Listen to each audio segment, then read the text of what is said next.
Now let's dive deep into this big LGBTQ plus story for today. I'm Bonnie Builder, and let's clear up the USA view. After hate crime attack at World Pride, DC's Sinners and Saints reopens in Defiance. In Washington, D.C., as Black Pride weekend began, a beloved queer space came under attack.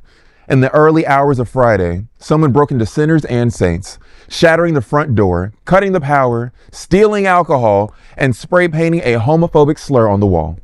But the bar is standing strong against the hate. The social media post by Sinners and Saints said, quote, "This space exists to protect and celebrate queer and trans BIPOC communities, and this attack only strengthens our resolve. We will not be silenced. We will not be intimidated. We will not back down," end quote. DC police are investigating the break-in as a suspected hate crime. Detectives and an LGBTQ plus liaison have been assigned, and the mayor's office has reached out to discuss further protections. Blair Nixon, the bar's co-owner and manager, arrived at the scene to find broken glass and a back door left ajar.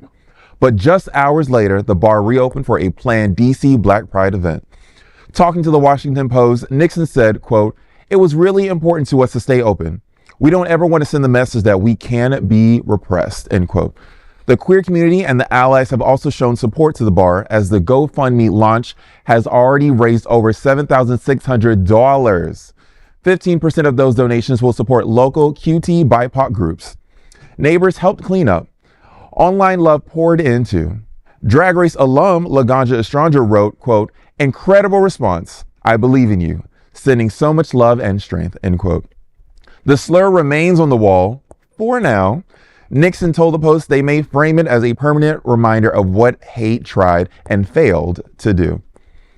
This is so, their response to it is so reassuring, but just knowing how galvanized the Black community can be, I'm not all that shocked that they saw what happened, had their reaction, responded to it, cleaned it up, and proceeded with what they had to do. Because I could just see my Black people being like, "I know you fucking lying. I know you fucking lying." They tried it, probably laughed at it, because the way the faggot was written on the wall was very funny. I think they misspelled it.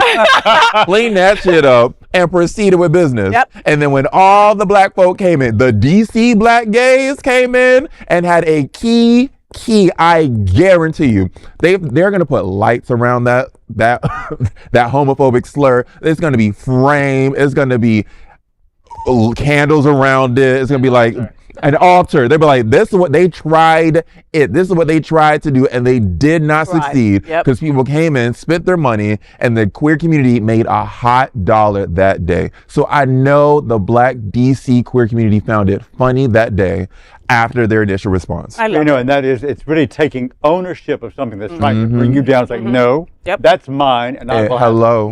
Hello. Right. You know, big love going out to Blair Nixon and the whole entire crew over there at Sinners for doing the damn thing, for holding up the line for all of us. You know what I mean? I mean, we report on these stories all the time, right? And this wasn't just like a vandalism. This was a targeted effing attack on Black Pride, on our Black siblings, straight up, right? And just like Bonnie said, they were like, "Shit, you ain't doing this shit to us, right? We're more resilient than life, and we're gonna keep this, and we're gonna make some money off this too. We're gonna print shirts and everything, all right? With your bad spelling. With your bad spelling. Did you know penmanship? So, I mean, this is just, these are the stories. I mean, the vandalism sucks, right? It's not right. Yeah. But that resilience, it's like what Bonnie said, it gives me hope. It inspires me to keep going, you know? Yeah. But there's actually a song in there too, because because it looks like ragged, and if you rhyme it with the other word, it could be like you can turn that, you could mix that into something. They're doing it also at the time where we're gonna have World Pride in DC, so it's just creating an ambience of insecurity and people just double thinking if they're gonna go to the the events.